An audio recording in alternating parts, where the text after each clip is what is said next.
Salut à tous la team OL, Thomas M. Show pour OL Fan TV, très heureux de vous retrouver pour une nouvelle vidéo. Nous sommes le 2 janvier 2020, deuxième jour de l'année les gones. Merci à tous ceux qui m'ont souhaité leurs meilleurs vœux, une belle année 2020, j'espère que elle se passera bien et elle se passera bien pour l'OL. Je réitère mon souhait, une année 2020 pour l'instant en pointillé, notamment au niveau du mercato, les gones, puisque, comme vous l'avez remarqué, ça n'avance pas. Rudy Garcia, en conférence de presse d'ailleurs, a été très évasif sur le mercato. Voilà, en parlant, je vous le redirai après, de toute façon, je vais vous parler de la conférence de presse de Rudy Garcia, mais il a dit qu'en gros, on cherchait un joueur offensif et un latéral. Tiens, comme c'est bizarre, mais voilà, il a dit que Juni et Florian Maurice eh bien, travaillaient dans ce sens-là. Alors on ne sait pas s'il travaille main dans la main, mais en tout cas il travaille dans ce sens, de trouver peut-être la perle rare. C'est un mercato difficile, c'est vrai, mais il va falloir quand même trouver les joueurs qu'il nous faut, puisque ça sera indispensable d'avoir cette profondeur de banc pour affronter tout ce qui nous reste dans la deuxième partie de saison.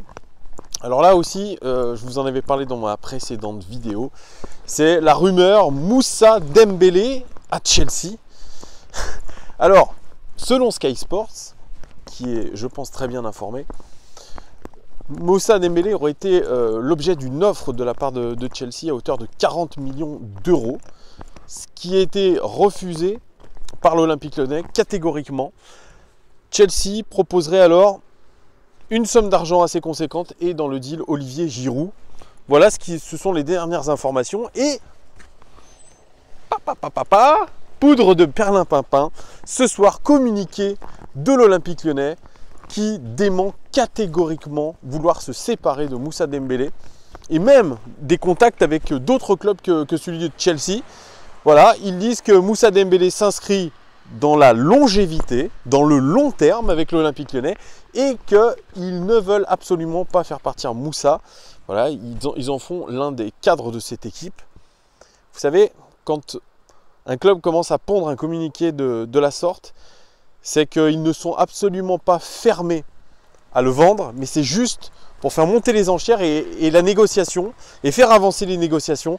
Donc, je pense que Moussa Dembélé est intéressé par Chelsea. Je pense que l'Olympique Lyonnais veut faire monter au maximum les enchères, et bien pour le vendre, tout simplement. Alors, il faudrait absolument trouver un avant-centre, c'est absolument indispensable. La rumeur Olivier Giroud prend tout son sens, même si le joueur serait plutôt proche de rester en Angleterre, de rester à Londres, avec un club peut-être comme West Ham ou Crystal Palace, mais ne sait-on jamais. Mais en tout cas, Moussa Dembélé, on peut le dire, est clairement sur le départ. L'Olympique Lyonnais qui a laissé d'ailleurs passer sa chance pour la vente de Lucas Touzard, puisque apparemment le Hertha Berlin a trouvé son numéro 6. Voilà, l'OL ne voulait pas vendre Lucas Touzard et ils ne l'ont pas vendu. C'est aussi simple que ça. Je pense qu'aujourd'hui Lucas Touzard fait partie des meubles. C'est un joueur qui est bankable, mais beaucoup moins que Moussa Dembélé, et je pense que Lucas Touzard n'était pas très chaud à l'idée de partir, ce qui est totalement l'inverse aujourd'hui pour Moussa Dembélé, qui était plutôt chaud pour partir, qui est toujours plutôt chaud pour partir. Du côté de l'Angleterre, il s'en cache pas. C'est un club tremplin pour lui, l'Olympique Lyonnais. Lucas Touzard, il est beaucoup plus attaché finalement à notre club, donc c'est loyal de sa part. Mais bon, on verra ce qui se passe dans les prochains jours, ça va bouger, c'est sûr et certain. Les gones, avant-match du match de ce week-end, 32e de finale de Coupe de France, contre un club partenaire, le club satellite de l'Olympique Lyonnais, qui est le FC Bourg-en-Bresse Péronas. Et oui, c'est un club qui n'est pas très loin de Lyon. C'est un derby qu'on va jouer. On va jouer d'ailleurs à Bourg-en-Bresse. Un petit déplacement pour l'OL. Voilà, club satellite de l'Olympique Lyonnais. C'est actuellement le club de Théo Ndika qui est en prêt chez eux, le joueur de l'Olympique Lyonnais, qui était un joueur important de la Nationale 2 la saison dernière. Actuellement, ils sont 8e de leur groupe de National avec 26 points. Ils sont derrière Lyon-Duchère et le Red Star. Ils sont pas très loin, pourtant ils sont à 7 points du leader, l'USL Dunkerque. Ils ont marqué 23 buts, ce qui en fait l'une des meilleures attaques de leur groupe de national. Et 21 buts encaissés, ils sont parmi les plus mauvaises défenses de leur groupe. Vous voyez, c'est assez paradoxal. Meilleure attaque, quasiment dans les meilleures attaques, quasiment dans les pires défenses. Voilà, c'est au moins, on peut dire tout ce qu'on veut, mais voilà, c'était assez paradoxal. Dernier match, avant la trêve, ils l'ont perdu à Lyon. À Lyon-Duchère, ils ont perdu 5 buts à 1, une lourde défaite des hommes de Karim Mokedem, qui est l'entraîneur, et leur actuel entraîneur, et qui est l'ancien entraîneur de Lyon-Duchère. Alors Karim Mokedem, c'est une personnalité très importante dans la région.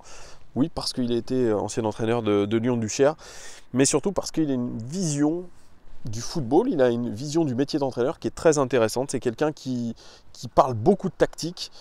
Et il a un plan de jeu, il s'inspire de beaucoup de choses. C'est quelqu'un qui a passé ses diplômes assez récemment, mais il les a eus plutôt brillamment. Alors son système de jeu, c'est un 3-4-2-1. Alors je vous lis ce qu'il dit sur ce système-là. C'est un système qu'on a mis en place il y a 3 ans maintenant, quand il était du côté de la Duchère. Au niveau de l'occupation des différents couloirs de jeu, des interlignes, il permet d'avoir une bonne exploitation de la largeur et d'être souvent en supériorité numérique au moment de la sortie de balle, et donc de ressortir le ballon un peu plus proprement. Après, je varie aussi beaucoup avec le 3-5-2, mais en restant sur la base d'une défense à 3. Plus on a des joueurs fins techniquement et plus ils se déplacent bien entre les lignes, plus ces systèmes sont simples à utiliser. Il dit aussi: j'étais vraiment un adepte du 4-3-3 depuis toujours, mais quand on est arrivé en national, il a fallu s'adapter et trouver des solutions aux problèmes rencontrés.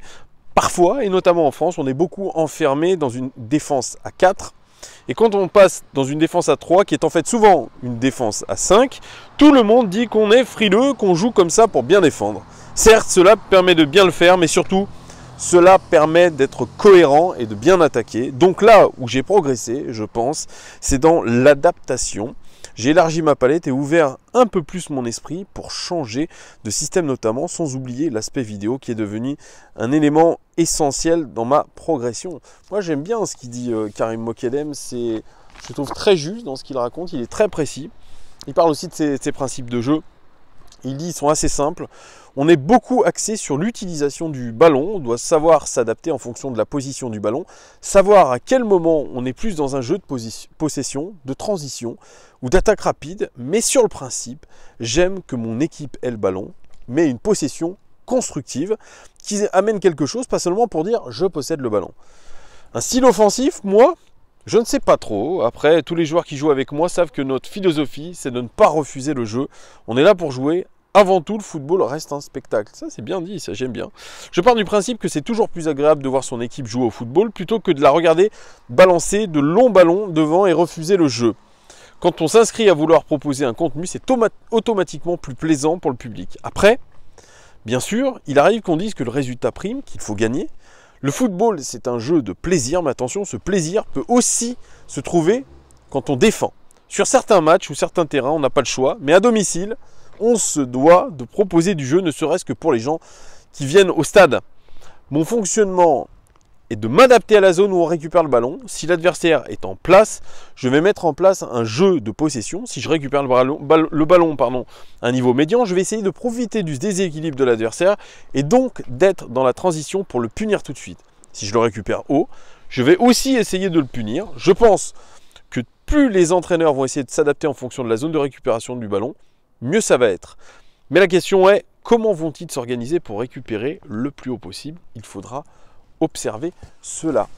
Je trouve que dans ces paroles, c'est vraiment ce qu'on aime entendre un petit peu en tant que supporter aujourd'hui. C'est un petit peu expliquer les principes de jeu d'un entraîneur. Qu'est-ce qu'il veut proposer?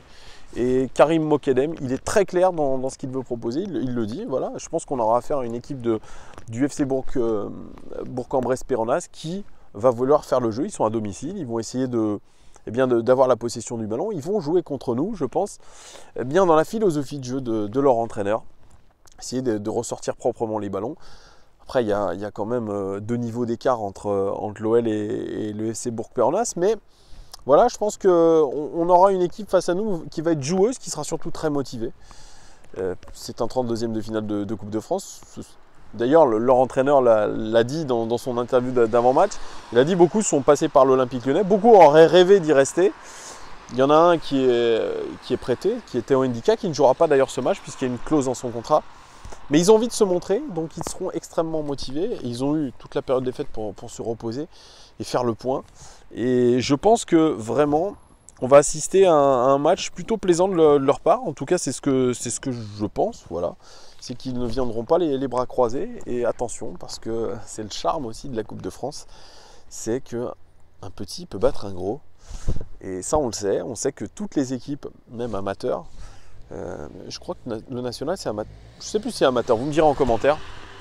Mais ils ont envie de taper un gros. Et le club satellite, c'est le meilleur moyen aujourd'hui de se montrer. On a failli prêter aussi un de nos joueurs qui est Boubacar Fofana, qui avait fait une bonne préparation d'ailleurs et qu'on n'a plus revu. Il a coupé sa tignasse, c'est ce que j'ai vu sur les vidéos. Donc voilà, ça va être un match assez plaisant. Alors Rudy Garcia, lui, était en conférence de presse aussi cet après-midi. Je vous dis ce qu'il a dit et je vais le commenter après. Il faut parfois un peu les freiner. Il parle des joueurs, ce qui veut dire qu'ils sont bien. Ils ont de l'énergie. On a pu le vérifier car on a redémarré assez fort. Sur les vidéos qu'on nous a montrées, j'ai pas été impressionné par l'intensité mise, perso. Mais bon, voilà, c'est ce que dit Rudy Garcia. On n'est pas là à tout l'entraînement, on voit que des bribes, mais de ce qu'on a vu, bon, j'ai pas trouvé qu'on était vraiment dans le... Ça poussait dur. C'est déjà la 4e séance en 3 jours cet après-midi. On a vu qu'ils ont travaillé pendant les vacances. Ils sont plutôt bien affûtés. Ils ont bien profité de tout, mais abusé de rien. Il y a une autre fraîcheur mentale et une énergie physique qui n'était peut-être plus là dans cette fin de série de 9 matchs en 27 jours. Nos joueurs, c'est cool, ont récupéré de ce marathon, de cette période assez négative pour nous.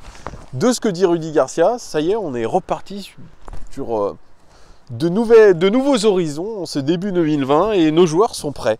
Coup de baguette magique, on va faire une grosse prestation contre Bourg-Péronnas si je l'écoute. Alors, comme je vous ai dit tout à l'heure, on cherche un offensif, on a perdu 2 latéraux, donc on cherche un latéral. Ce n'est pas compliqué. Si, c'est compliqué. Si, c'est compliqué parce que trouver la bonne piste, le bon joueur, aujourd'hui sur ce marché, ça va être un petit peu compliqué. Il dit pour ce premier match de reprise, on n'aura pas Bertrand Traoré, comme c'est dommage, qui est suspendu. Cela fait un élément offensif en moins. Mais on devrait compter sur le retour de Marsal. Ah, enfin, qui s'entraîne normalement. À voir comment on peut mettre des meilleurs joueurs sur le terrain et voir peut-être pour une autre organisation tactique.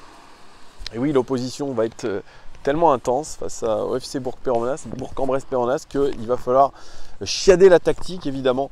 Non, les gars, il faut être sérieux, c'est un match de Coupe de France, 32e de finale, normalement, nous sommes archi favoris. Voilà, on doit leur marcher dessus, normalement. On n'a pas le choix, nous sommes un club professionnel, nous sommes normalement un club majeur de Ligue 1. On ne doit pas se faire marcher dessus, on doit dominer cette rencontre, on doit marquer le plus de buts possible. Et là, je vais être sérieux avec vous, il faut absolument une clean sheet, pas de buts encaissés. Voilà, c'est tout à fait normal. Aujourd'hui, imaginez si on fait une contre-performance contre Bourg-en-Bresse, je pense que déjà on attaque mal l'année et qu'au niveau mental, ça va tout de suite tomber. Donc là, il n'y a pas le choix pour les joueurs, c'est rouler sur l'adversaire littéralement. C'est pas seulement se qualifier à l'arraché, c'est rouler sur l'adversaire. Parce que si on n'est pas capable aujourd'hui de produire une grosse prestation contre un club de national qui est 8e de son groupe de national, je pense qu'on peut se poser de grosses questions. Je suis un petit peu énervé, je suis un petit peu vindicatif quand je vous le dis, mais voilà, je sens venir les choses comme ça. Des joueurs qui, tranquillou, vont se dire « Ah ben on est meilleur qu'eux », vous savez, les lauriers, les fameux lauriers, tranquille, on va y aller à la cool douce puisqu'on a fait apparemment 4 séances en 3 jours et qu'on est au taquet, ou 4 séances, je ne sais pas, en 2 jours, on est au taquet, machin, etc. Non, non, non, parce qu'on va avoir face à nous, je pense, un club très motivé. Voilà, avec des joueurs qui sont, comme l'a dit leur entraîneur, qui sont passés par Lyon, ou alors qui auraient bien aimé être à Lyon et qui vont essayer de montrer ce qu'ils ont dans le ventre. Ça va jouer aujourd'hui sur la motivation des mecs. Après, notre chance, c'est que c'est un club satellite, un club partenaire. Alors, il suffit qu'il y ait des petites entourloupes entre les deux présidents en disant bah, « Allez, laissez-nous passer parce que voilà, on est potes ». C'est possible, hein. Tout est possible dans le football. Il peut y avoir aussi des arrangements, hein, surtout avec un club satellite. Donc voilà, mais si on se base quand même sur une rencontre saine où il n'y aura pas de petites discussions de dessous de table, etc. en disant ouais, baissez le pied, machin, laissez-nous nous qualifier. Je pense qu'on devrait assister à plutôt une belle rencontre samedi à 21h. Ça risque d'être très intéressant d'ailleurs à voir. Donc moi je m'attends vraiment à un beau match. Hein. Je m'attends à un beau match avec de l'envie. J'ai envie de croire que Karim Mokedem va bien faire jouer son équipe, va essayer de proposer un football de possession, va proposer un schéma tactique intéressant, va proposer des belles choses dans le jeu. Et moi, j'attends de Rudy Garcia qu'il mette la meilleure équipe sur le terrain, il mette les mecs les mieux préparés, qu'il mette la grosse équipe. De toute façon, voilà, il n'y a pas le choix. L'équipe type, hein, c'est pas je repose un tel. Non, ils ont eu des jours de vacances. Apparemment, ils sont tous affûtés comme tout. Ils sont chauds comme des baraques à frites. Eh bien, c'est le moment. Hein, 32e de finale à Bourg-en-Bresse. Il faudra tout arracher. Moi, je veux un résultat avec plus de 2 buts d'écart. Voilà, c'est en tout cas un objectif. Il faut rouler sur ce club de Bourg-en-Bresse. Voilà, il y a tout autre résultat qu'un résultat à l'arraché pourri, ben ça, bon, vous m'avez compris, je crois que j'ai fait une phrase pourrie, mais voilà. Voilà, non, bon, je veux un résultat net et sans bavure et sans but encaissé, et je pense que nos joueurs sont largement capables de faire ça et de se qualifier haut la main pour le prochain tour. Donc voilà, j'espère qu'on n'aura pas de mauvaises surprises en ce début 2020. Il faut croiser les doigts quand même, parce que vous savez, nos joueurs sont capables de tout, hein, et c'est bien ça le problème. Donc on va voir si c'est du bluff ou non, si nos joueurs sont vraiment affûtés, ils sont vraiment chauds, ou alors ben voilà, le mental, se dire que le petit poussé il peut taper le gros, ça aussi c'est ça, hein, dans la Coupe de France, le favori c'est pas forcément le gros, et c'est pour ça que le rapport de force s'inverse un petit peu, c'est ça qui est dangereux. Bref, voilà les gones pour mon petit avant-match du match de ce week-end. Dites-moi vous en commentaire ce que vous pensez. Est-ce que vous pensez qu'on va leur rouler dessus? Alors, ou vous pensez qu'on va pas se qualifier? Dites-moi tout. Qui vous metteriez sur le terrain? Vous mettez la grosse armada? Vous mettez quoi comme composition tactique? Et dites-moi, pour ceux qui connaissent un petit peu ce club de Bourg-en-Bresse, qu'est-ce que ça vaut? Moi, je les ai jamais vus jouer. Vous voyez, j'ai fait quelques petites recherches. Dites-moi ce que ça vaut. Est-ce que c'est un jeu chatoyant? Est-ce que voilà, ça se regarde bien. Est-ce qu'il y a des joueurs talentueux D'ailleurs, voilà, ceux qui connaissent un petit peu, dites-moi un peu les joueurs majeurs de cette équipe. Dites-moi qui est très fort, qui est passable. Voilà, faites-moi un petit retour de tout ça. Il ne reste plus qu'à vous remercier de plus en plus nombreux à me regarder. Vraiment, ça me fait très plaisir. J'espère que cette année 2019, j'ai dit 2019 2020. Cette année 2020, elle va être énorme, aussi bien dans cette communauté de fans que nous sommes, que pour notre club chéri, notre institution OL. Voilà, on est plein d'espoir, plein d'espérance. Il faut rester très positif les gones. Voilà, très bonne soirée. Je me caille, moi. Je me caille, il fait vraiment frais. Ouais, il y a un petit brouillard d'ailleurs, hein, si vous voyez derrière moi, je ne sais pas si vous voyez le petit brouillard. Ouais, non, vous ne voyez pas le petit brouillard. Et pour ceux qui me demandent, oui, je vais essayer de faire un live avec vous pour répondre à toutes vos questions. Je vais voir un petit peu quel serait le meilleur horaire, etc. On va voir, je vous ferai une annonce, je vous ferai une toute petite vidéo pour vous annoncer le jour du live et l'heure du live. Voilà, pour que tout le monde se connecte. Voilà, que je fasse pas ça un petit peu à l'improviste, qu'il y ait le plus grand nombre qui puisse participer à ce live. Voilà, je répondrai à toutes vos questions. On pourra parler de foot, on pourra parler même d'autres choses si vous voulez, hein. Ça sera avec très grand plaisir les gones, vraiment d'échanger avec vous. Très bonne soirée à vous, à bientôt, bon match, et puis peut-être un nouvel épisode de LDLI Mercato. On verra ce qui se passe sur le marché des transferts. Ciao, ciao, ciao, ciao.